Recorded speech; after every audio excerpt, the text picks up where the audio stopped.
All right, well, I'm willing to bet there are a lot of you who woke up this morning and didn't realize today is the anniversary of the D-Day invasion. Operation Overlord, the pivotal battle of World War II, when the Allied forces landed on the beaches of Normandy to try to liberate France from German occupation. 78 years ago today, the invasion began in the early morning hours of June 6, 1944. By the end, 150,000 Allied soldiers would land on those shores. 9,000 would be killed or injured on that very first day.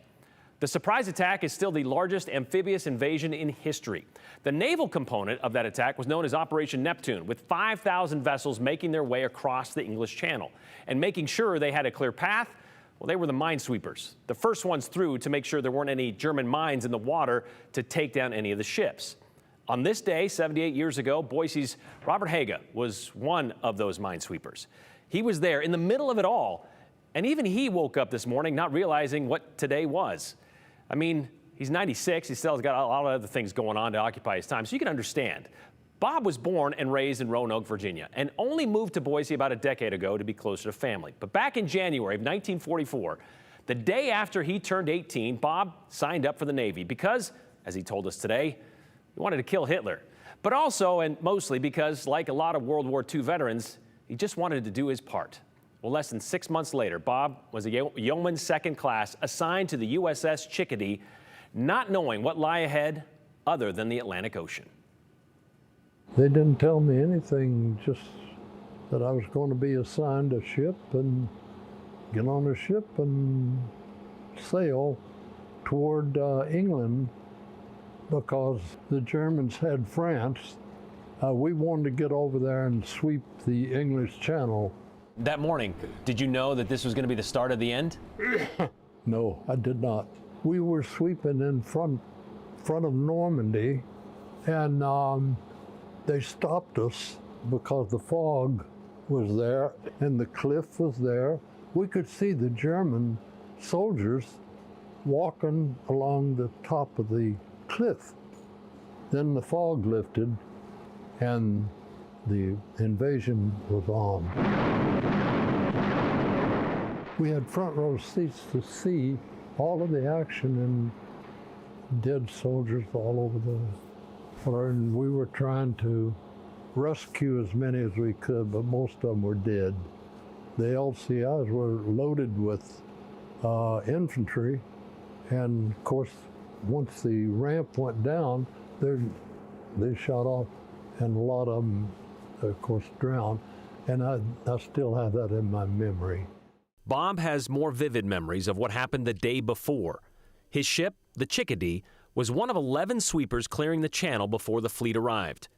The evening of June 5th, one of them found a German mine. It got one of our sister ships, the Osprey.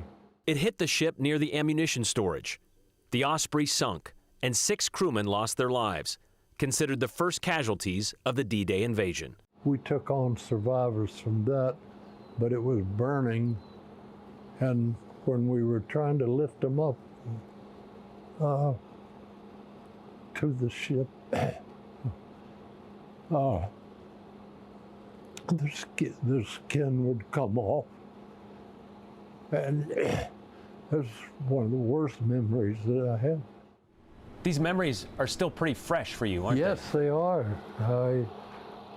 I've dreamt about them and thought about them a lot. It was a traumatic thing for young, my dad called me whippersnapper, but I always remembered it vividly. It was a terrible day, just a mess, just bodies all over the place, and that stayed with me a long time. I can still see it. The morning of June 6th, Bob said he watched American troops try to take the cliffs of Normandy. What was it like to watch them do that?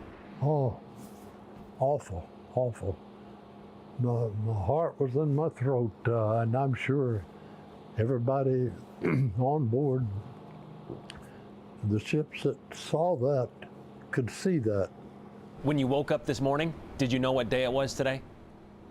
No. You didn't? No, I didn't. it didn't occur to me. My friend Gary in there was telling me, Bob, this is June 6th. Do you know what day it is? I said, oh, it's D-Day. Does it make you proud or sad to think about this day? Well, both.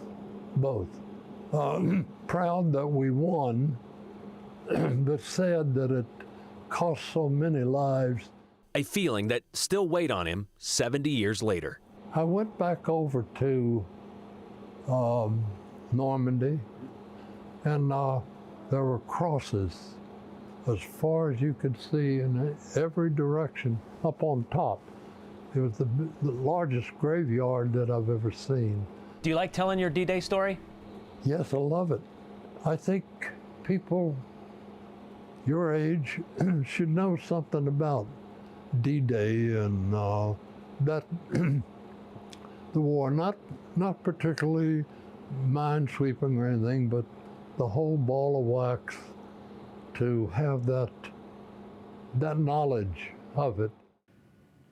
We won't ever forget, Bob, but I know we keep losing more and more of you to tell your story. Bob spent 2.5 years in the Navy, then left to spend 25 years as sales manager of the shipping company, the same company that developed the modern shipping containers that you're well aware of. It's an industry that began by repurposing old Navy ships, by the way. Bob and his wife, Dorothy, who just passed away last fall at the age of 97, they had 2 sons. Both of them lost their battles with cancer. So Bob's immediate family consists of his daughter-in-law, Susan, along with 2 grandsons and a great-granddaughter. One other thing came up today in our conversation. He started talking about the war in Ukraine, and Bob says Russia's Vladimir Putin reminds him a little bit of Hitler. And he told us today if he were young again, not 96, he would want to go back into the service to, quote, take care of that situation. Not trying to be a hero or anything, just trying to do what's right, just like he did 78 years ago today.